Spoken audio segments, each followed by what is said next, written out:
전도훈련 교재를 지금 하고 있습니다. 전도훈련 교재는 평신도가 읽을 전도훈련 교재가 있고요. 그건 이제 모든 성도들이 자기가 있는 현장에서 전도할 수 있는 그런 내용들입니다. 이 전도를 굉장히 어렵게 생각하지 말고 내가 있는 지역을 살리지 못하면 나도 힘들어요. 그게 특징이잖아요. 그죠? 지금 한국 지금 세상도 보세요. 이상한 사람들이 너무 많아가지고 그 사람들이 하는 것 때문에 우리가 굉장히 힘들잖아요. 서민들은 막 더 힘들어. 있는 사람들이 돈을 잘 써줘야 되는데 막 투기를 해가지고 이 집값들 막 땅값 다 올려놔가지고 진짜 필요한 사람은 힘들게 만들어놨죠. 그래서 우리가 전도는 이건 교회 부흥 차원이 아닙니다. 사람을 바꾸지 않으면요 큰일 나는 세상이죠. 그 다음에 전도훈련 목회자들, 지도자들이 어떻게 성도들을 세워나가느냐, 그런 이제 전도의 단계가 오늘 전도훈련 1단계, 1번, 2번, 2단계 이렇게 돼 있어요. 그래서 1단계, 전도훈련 1단계 1번 교재는 우리가 사실적으로 한번 현장을 보라는 거예요. 한번. 지금 얼마나 심각한 영적 문제가 심각한지를 보라는 거예요. 2단계는 그러면 우리가 현장을 봤으면 어떤 전도, 어떤 제자를 세워야 이걸 살릴 수 있겠냐는 거예요. 지금까지는 우리가 막 전도하면 막 교회 부흥이라고, 즉 부흥으로만 생각하니까 이게 너무 한계가 와버린 거예요. 성도들만 해도 현장은 변화시키지를 못하는 거예요. 올바른 이 내용이 설명이 되지 않은 거예요. 우리가 복음을 제대로 누리게 만들어줘야 되는데 그런 일꾼이 많이 나와서 이렇게 세상을 바꿔야 되는데 그게 안 되니까 세상이 지금 이렇게 복잡하다. 그래서 그게 특징이고 2단계 1번 교재, 2단계 교재는 특징이 뭐냐면 또 우리가 이런 전도 운동 하려면 많은 이렇게 후원이 필요한 거예요. 기도 후원도 필요하고 물질도 필요하고 장소 후원도 필요하고 뭐 이렇게 사람들 모아주는 헌신자도 필요하고 그런 거 필요한 거예요. 그러니까 이 전도는 한두 사람만 생각으로 하는 게 아니라 전 교회가 이런 마음을 합쳐야 진정으로 전도할 수가 있는 거죠. 그래서 지금 2단계, 1단계 2번 교재 지금 우리가 하고 있습니다. 오늘은 이제 국화할 차례인데 거기는 다락방 운동 그러면서 현장에 이런 사람들이 있다는 걸 쭉 12가지 사람들이 있잖아요. 11가지 사람들이 나왔는데 다락방에서 해결할 뭐 무신론자, 확신 없는 자 이런 거 나온 거예요. 이게 다락방 운동은 뭐냐 그걸 설명한 거예요. 그러니까 어제 제가 7과, 8과, 9과, 10과, 11과, 12과까지가 이제 굉장히 중요한 부분이에요. 그러니까 제 7과부터 다시 한번 생각해 보세요. 다시 한번. 이렇게 우리 지도자들은 세 가지를 꼭 갖고 있어야 돼요. 세 가지. 첫 번째는 개인 전도. 그죠? 누구든지 만나면 복음을 제시할 수 있는 개인 전도 할 수 있어야 되잖아요. 생명을 드셔야 되니까. 거기가 모든 것 시작이니까 가장 중요한 부분이잖아요. 그리고 두 번째는 뭐냐? 우리는 이것을 제자훈련으로 지금까지 많이 생각을 했던 거예요. 다락방 운동. 그죠? 일반 교회 같은 데는 제자훈련이라고 교회에서 만들어서 한단 말이죠. 그런데 우리는 그런 것이 아니라 우리가 하는 것은 뭐냐면 다락방 운동, 현장에서 다락방 운동. 그러니까 다락방은 어떤 거냐 이렇게 말한다면 현장에서 사람들이 복음을 듣기를 원하는 사람들, 뭐 새신자들, 기존 신자들이 모여서 하나님 말씀을 은혜를 받는 거예요. 힘을. 지금 현대교회도 보면 교회까지는 오지 못하더라도 현장에서는 말씀 받을 수 있잖아요. 교회 못 오는 사람이 되게 많아요. 막 자기 가족들이 반대하기 때문에 교회 못 오는 사람도 있지만 그 사람들은 그 현장에서 말씀으로 세워야 돼요. 어떤 사람은 막 시간이 너무 없어. 그래서 교회 올 수가 없어. 그런 사람들이 현장에서 말씀을 받아야 돼요. 물론 뭐 요즘에는 뭐 인터넷이나 이런 것들이 유튜브 이런 것이 좋아서 뭐 교회 메시지를 뭐 우리가 그걸 좀 이해를 하시면 좋습니다. 그래서 다락방 운동은 많은 사람들이 와가지고 편안히 하나님의 은혜를 받을 수 있는 그런 시스템을 말하는 거예요. 그래서 우리가 거기서 이제 현장 복음 메시지나 복음 편지나 EBS나 뭐 창세기나 사도행전 이런 걸 할 수 있는 거예요. 체계 있게 쭉 하는 거예요. 그죠? 근데 그거 하는 것이 중요한 그것도 제자가 있다는 거예요. 교회도 마찬가지고 기관도 마찬가지예요. 사람들이 오면서 그 속에 제자가 있다는 거 항상 명심해야 돼요. 그러면 그 제자를 따로 또 세우는 방법이 있어요. 그게 뭐냐? 이런 내용들, 현장 복음 편지 이런 내용들을 이 사람이 빨리 이해시킬 수 있도록, 그죠? 빨리 그걸 확립하게 만들어주는 거잖아요. 그러니까 그 사람도 또 다락 방식으로 하나씩 해가지고 언제 세우냐고. 그죠? 이게 집중으로 뭐 교재 전체를 이렇게 세워가지고 빨리 자기도 이런 운동 할 수 있는 그런 제자를 세우는 거다. 그러니까 그래서 그런 제자를 세우려다 보니까 그것도 현장에서 세우는 게 제일 좋단 말이에요. 현장에서. 그죠? 그리고 교회 안에서 세우면 이제 교회 안에 있는 제자가 돼버리는 거예요. 어린이 교학교나 찬양대나 뭐 이런 것이. 그죠? 근데 현장에서 세우면 그 현장을 너무나 잘 알기 때문에 그 현장에서 그 사람이 내용이 있기 때문에 말씀 운동을 편단 말이에요. 그러니까 사도 바울이 항상 들어가면 이제 그 현장을 놓고 누디아, 야손, 브리스라 부부 이런 거 사람 찾은 거예요. 다 그 고린도, 빌립보, 에베소 뭐 이런 사람들 있잖아요. 데살로니가 그런 지역 사람이잖아요. 왜 그러냐면 우리는 이제 그쪽에 들어가 사는 사람이 아니고 어쩌다 한번 가는 사람이기 때문에 우리가 들어가가지고는 지속할 수 없잖아요. 그 속에 그 현장에서 같이 사는 사람을 만들어줘야지. 그러니까 이 세 가지 내용을 우리가 갖고 있어야 되는데 세 가지 내용 중에서 저 세 번째 제자는 이제 18과에서 나온 거예요. 일꾼이 없는 지역에서 어떻게 할 거냐. 일꾼이 있는 지역에서는 어떻게 그 일꾼을 제자로 세울 거냐. 또 교회 안에 있는 일꾼들은 어떻게 우리가 현장으로 파송할 거냐. 이런 것이 사도행전 17장, 18장, 19장 그런 말씀 중심으로 이렇게 되어 있는 거예요. 그게 11과 12과 10과 11과 12과가 이제 그 내용을 잘 설명했어요. 8과에 있는 것을 더 깊이 설명했어요. 그럼 9과는 뭐냐? 다락방에서 오는 이런 11종류밖에 안 될까요? 다양하겠죠. 사람 문제는요. 너무너무 다양한 거예요. 그 사람들에게 답을 얻고 그 사람들에게 힘을 주는 거예요. 계속 힘을 주는 거예요. 그게 다락방이란 말이에요.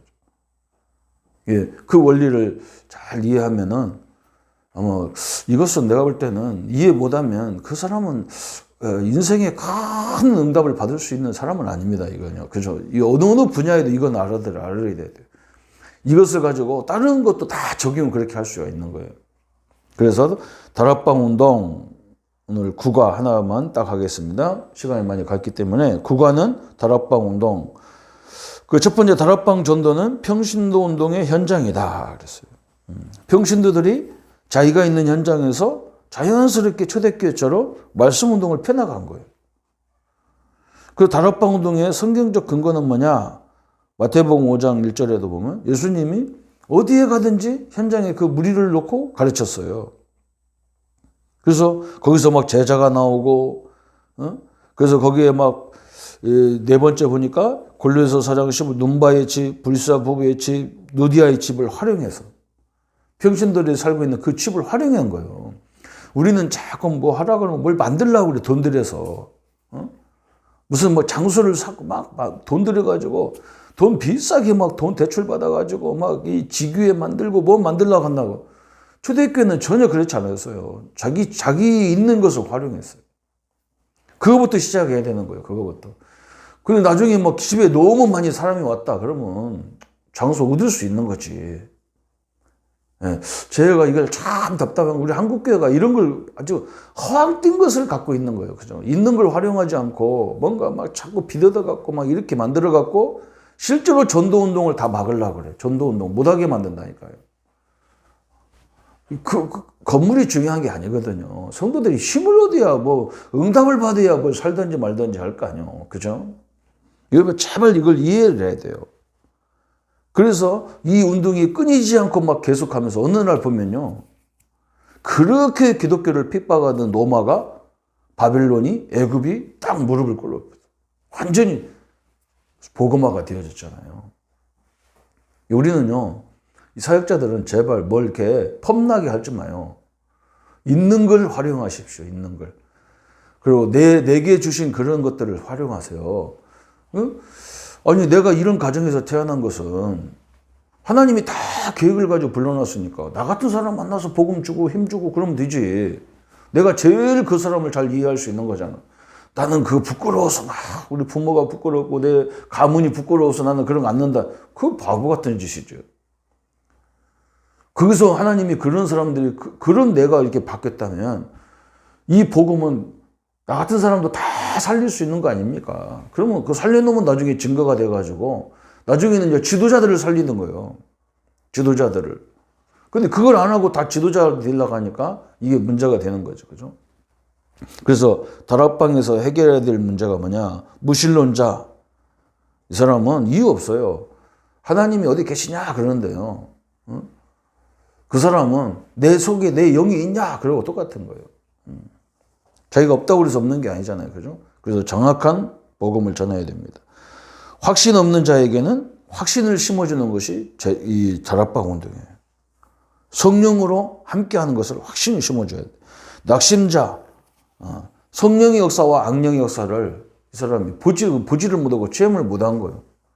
그래서 확신이 없는 거예요. 낙심하는 거죠. 그죠? 우리가 하나님의 응답을 받아버려서 낙심 안 하거든요. 맨날 어떻게 사람 교회 보고 사람 보고 건물 보고 낙심합니까? 그죠? 우상숭배자, 그죠? 이 사람에게는 정확한 영적 해답을 주면 됩니다. 귀신이 절대 도와주는 영이 아니에요. 우리 부모가 귀신 돼서 밥 한 끼 안 먹었다고 우리를 괴롭힙니까? 그런 부모가 어디 있어요? 귀신 들린 자 그랬어요. 영적 치유 그래요. 영적 치유. 틀림없습니다. 우리 예수님이 우리를 부르신 것이 뭐냐? 예수님 이 땅에 오신 목적도 귀신을 내쫓는, 귀신을 결박하는 권세 때문에 오셨어요. 우리 죄 문제 해결하고 하나님 만나는 길을 해결하기 위해서 오셨어요. 여섯 번째, 질병에 걸린 자 그랬어요. 여러분, 질병에 걸린 사람은요, 복음을 정확히 붙잡으세요. 그리고 뭐냐, 자꾸 질병 생각하지 말고 하나님이 나와 함께하는 성령 조금만 받으면 지금은 질병이 나를 잡았지만 하나님의 은혜와 하나님과 함께하는 걸 깨달으면 내가 질병을 잡고 앉았는 거예요. 율법주의자 그랬어요. 이 체질이 굉장히 무서운 거예요. 율법주의자는 특징이 뭐냐면 매사에 남의 단점만 쳐다보는 거예요. 상대방을 절대 인정하지 않아. 율법주의자는. 누가 무슨 말하면 꼭 토를 달아가지고 그걸 뒤집으려고 그래. 그게 율법주의, 그 체질이 무섭습니다. 그걸 바꿔줘야 돼요. 그냥 놔두세요. 그냥 어떤 사람은 그냥 은혜를 그냥 예화로 받는 사람이 있다니까. 예화로. 뭐 어떤 사람은 뭐 은혜도 뭐 꿈으로 받는 사람이 있어. 말씀으로 안 받고. 그건 신앙의 수준이 그래서 그래. 근데 그 사람에게 자꾸 복음이 들어가면 이제 수준이 바뀌어요. 이렇게 사람이. 한 번에 뭐 수준이 확 바뀌는 사람이 어디 있겠어요. 그죠? 불교, 타종교인, 그랬어요. 이 사람들은요, 여러분, 겉으로 보면 굉장히 대단한 것 같지만, 속으로는 영적 문제가 굉장히 시달리는 사람들입니다. 그렇게 돼 있어요. 또, 아홉 번째, 잡심을 모신 자. 이 사람은요, 그 주변에, 그 가족의 자녀들이 재앙이 계속 들이닥칩니다. 여기에 답을 줘야 되겠죠. 천주교, 그죠? 자꾸 천주교하고 기독교하고 비슷한 거에 생각 안 그래요. 완전 다른 종교예요. 천주교는요, 완전 이 세상에 다른 종교하고 비슷한 거예요. 기독교는 뭐냐? 복음이에요, 복음. 우리에게 오신 거예요. 이 사람들은 막 선행도 많이 하라고 쌓고, 뭐, 공들을 많이 쌓는데 존대가 온다. 이거 다른 종교가 똑같은 거지. 우리는 예수 믿어야 구원받아요. 이단, 그죠? 그리스도를 부인하고. 또 어떤 사람은 뭐라고 하냐? 자기가 막 메시아고 자기가 그리스도 돼. 이러면 속으면 안 돼요. 그리스도가 되는 조건은요, 반드시 천의 몸을 얻어야 돼요. 그리고 십자가에 죽어야 돼요. 그리고 부활해야 돼요. 부활해야. 그래야 그 사람이 그리스도가 되는 거예요. 조금 뭔가 막 신비적이고 성경을 막 쫙쫙 해석하고 뭐 요한계시록을 설명하고 그게 뭐 대단한 줄 알았는데 그거 다 거짓말이에요. 그리스도 아니에요. 그 사람 다 죽으면 송장에 불과한 사람들이에요. 그리스도가 되는, 하나님이 되는 조건은 반드시 이 조건이 있단 말이에요. 처녀의 몸으로 오시고 기적의 능력으로 와야 되지. 어떻게 우리와 똑같은 사람을 그리스도라고, 그건 말도 안 되는 거예요. 또 어떤 사람은 뭐라고 하냐? 예수님은 인간이지 하나님이 아니다. 이것도 이단이에요. 어떤 사람은 또 뭐라고 하냐? 예수님은요, 하나님이지 인간은 아니라는, 이것도 이단이에요. 우리 죄 때문에 인간의 몸을 입고 오셔야 되고 그리스도가 하나님이라는 증거로 부활하셔야 되는 거예요. 살아있는, 우리와 똑같은 인간이 아니라는 걸 또 설명하시는 거예요. 그게 하나님이라는 존재를 설명하기 위해서 부활해야 되죠. 그것이 올바른 복입니다. 또 이단은 특징이 뭐냐면 행위를 그냥, 율법주의자 이런 사람들 행위를 굉장히 주장해요. 그래서 뭐 우리 교회도 말이죠. 기독교도 뭐라고 하느냐? 착하게 살아야 되는 거지. 그래. 착한 건요, 모든 사람이 착해야 돼요. 그건 우리 기독교는 그 윤리 도덕을 뛰어넘은 게 기독교예요. 그래서 우리는 뭐냐? 여러분 막 예수 믿고도 왜 저 사람이 저럽니까? 그런데 막 그게 자기가 안 죽어서 그래요. 갈라디아 2장 20절에 안 돼서 그래요. 여러분, 내가 십자가에 함께 죽었다 그랬잖아요. 내 고집, 내 경험, 이걸 내려놓지 않으면요, 복음 안에서도 하나님 역사 안 해요. 내 고집대로 오는데, 그 창세기 3장인데 그게. 너서 나 복음 다 깨달았는데 목사님 나 왜 그럽니까? 너가 안 죽어서 그래. 네 고집이 안 죽었단 말이야. 네 경험, 네 생각, 네 주작, 그거 다 내려놓아. 그 엄청나게 교만한 거 내려놔야 하나님이 역사한단 말이죠. 우리는 아무 상관없어요. 그래서 요 하나만 복음 안에 있기 때문에 우리는 아무것도 문제가 되는 게 아닙니다. 그래서 다락방 운동은 뭐냐?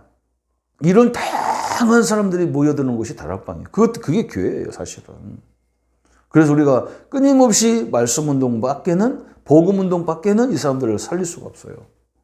여기에 우리가 쓰임받고 이 현장에서 이런 사람들을 살리는 참된 응답의 현장이 되기를 예수님의 이름으로 축원합니다. 예수님 감사합니다.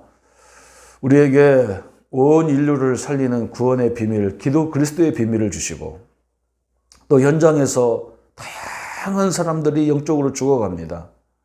그 사람들에게 하나님 말씀을 주셔서 답을 주게 하시고 또 이런 많은 일꾼들을 찾아서 아직도 텅텅 비어있는 현장, 이 복음을 한 번도 듣지 못한 그런 모든 현장을 살릴 수 있는 제자들이 세워지는 새로운 역사가 시작되도록 역사해 주옵소서.